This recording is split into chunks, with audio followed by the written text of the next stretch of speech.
And joined on the post-game show with winning head coach J.W. Kieckhefer. I'm Peter Ferreri.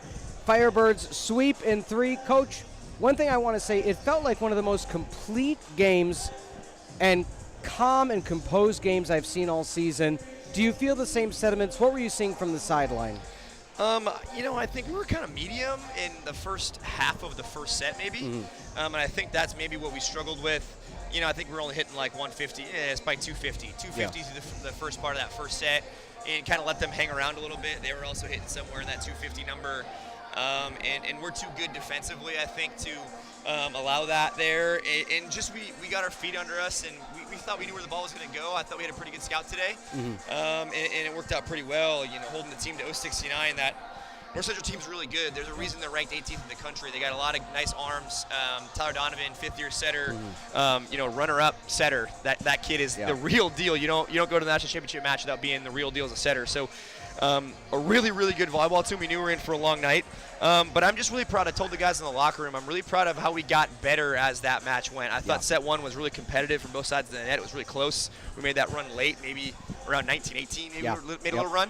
And then set 2, I think we had full advantage of. We let them get like a 4-point run or a 3-point run to 19-18, and then ran back away with it. But I thought we were in control of that. We just couldn't get further away than like 4. And then we put the hammer down and go in set 3 in convincing fashion. So in the offense slowly got better. I think the defense slowly got better. I think I wouldn't say that was a complete full sets of volleyball from our team, but that's the closest we've been by putting the offense and defense together today.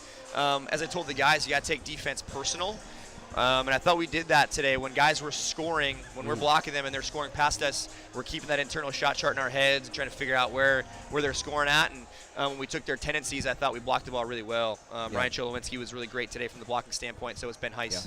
Boy, Ben Heiss had a day, huh? I was just going to say, the player I'm calling out is Ben Heiss. The efficiency he had, the composure he showed, the accuracy he showed, the growth you've seen from him, we knew that he always had that within him, but it's just continuing to shine this season. Yeah, I think for Ben, we haven't needed him.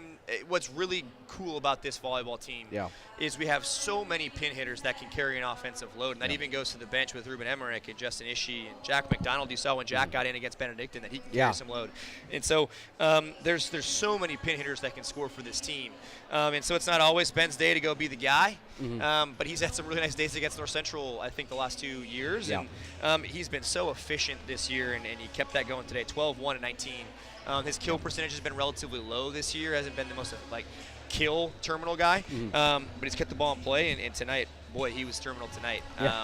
We fixed some things with the ball to him, I thought, over some reps this week, and I thought it really helped out for Ben Heiss. And you can't really argue with 579 from the right pin. He's a pretty special kid.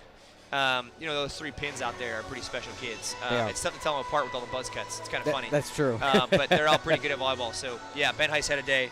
And Owen Hendricks on the other pin had a day. We set Owen Otto a lot of volleyballs. He got 23. Owen Hendricks only had 12. But, again, super efficient nights.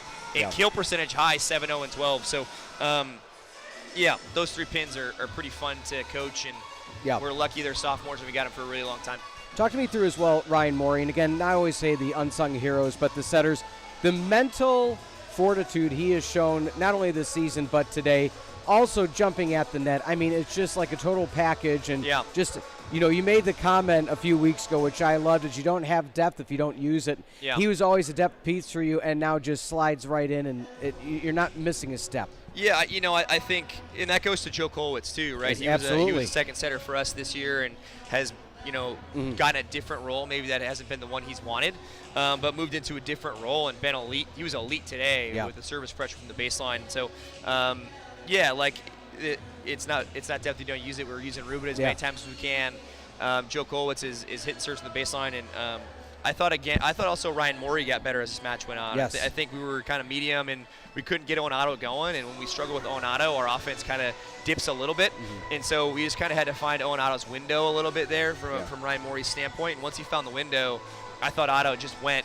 And credit to Morey, to have the resilience to work through like your hands and location to a guy in match is not easy. You don't really want to talk about that a whole time. You just want to kind of grind it out. Yeah. And we just kind of gave him some feedback from the practice gym, what he needs to do a little better with his hands, and I thought he made that adjustment, and we got going. I think I'm really proud of his ability to set the rock, and like you said, taking advantage of him being on the court right now and running the show, and a 342 offense at nights. It's pretty good volleyball. It is. Loris, 72 hours away.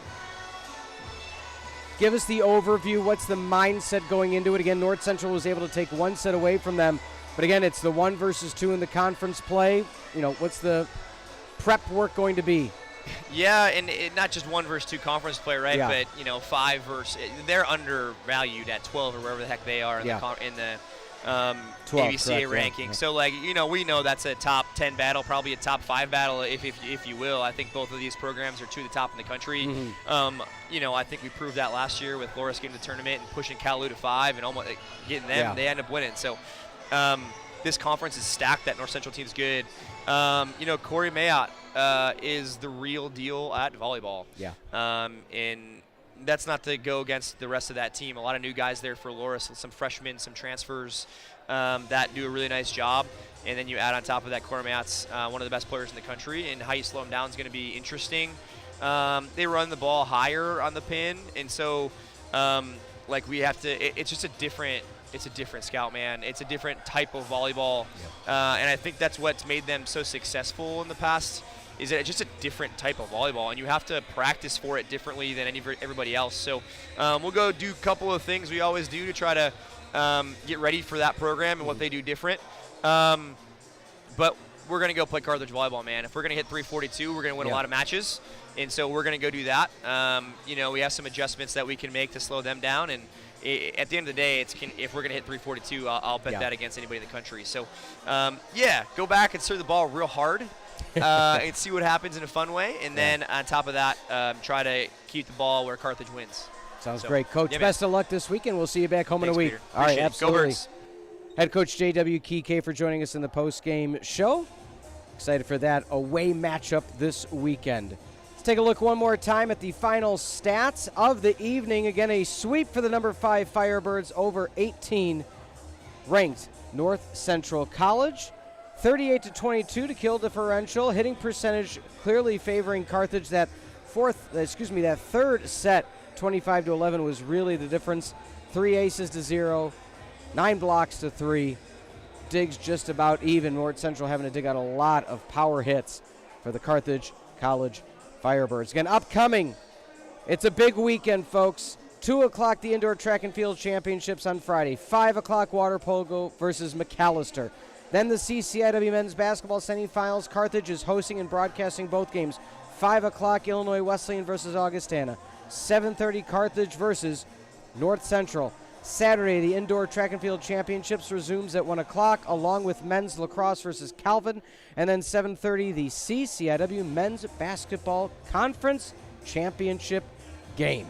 So that'll be exciting nonetheless. For executive producer Mike Love, producer John Voinovich, as well as Ainsley, Ty, Jeremy, Logan, and Andrew, we appreciate you being with us this Wednesday evening in Kenosha. This program has been a presentation of Firebird Broadcast Productions and Carthage College, copyright 2025. Once again, your final in the Battle of the Birds. Carthage sweeps North Central in 3. We'll see you this weekend, folks. Have a good rest of your evening.